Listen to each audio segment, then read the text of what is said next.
செய்திகள் தொடர்கின்றன. சீனாவில் ஒலிம்பிக் பதக்கத்தின் வடிவத்தில் 138 மீட்டர் உயரத்தில் கட்டிடம் ஒன்று கட்டப்பட்டு வருகிறது. இந்த கட்டிடம் சுற்றுச்சூழலை மாசுபடுத்தாத வகையில் கட்டப்பட்டு வருகிறது. கடந்த 2008ஆம் ஆண்டு சீனாவில் ஒலிம்பிக் போட்டிகள் நடைபெற்றன.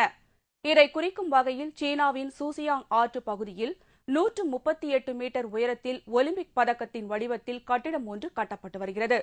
இந்த கட்டிடத்திற்கு தாஜின் ஹியான் என்று பெயரிடப்பட்டுள்ளது.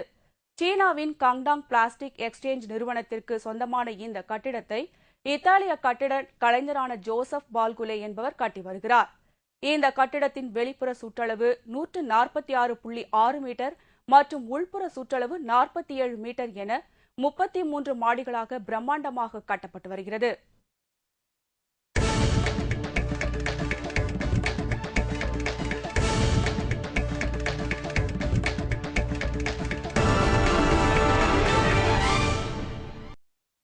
இங்கிலாந்தில் இந்த ஆண்டு ஃபார்முலா 1 கார் பந்தயத்தில் பங்கேற்க போர்ஸ் இந்தியா நிறுவனம் புதிய கார் ஒன்றை தயாரித்துள்ளது.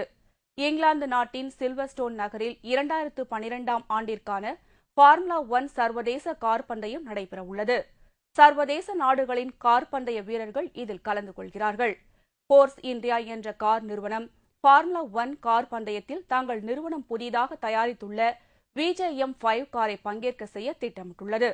அந்த பந்தய காரை ஃபார்முலா 1 கார் பந்தயத்தில் பங்கேற்கும் சர்வதேச கார் பந்தய வீரர்கள் பால்டிரஸ்தா, ரிசர்வ் ஓட்டுநர் நிகோ குல்கன்பர்க், புதிய ஓட்டுநர் ஜூலேஸ் பியான்சி ஆகியோர் வெளியிட்டு அறிமுகம் செய்தனர்.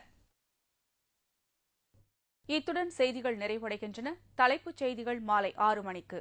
வணக்கம்.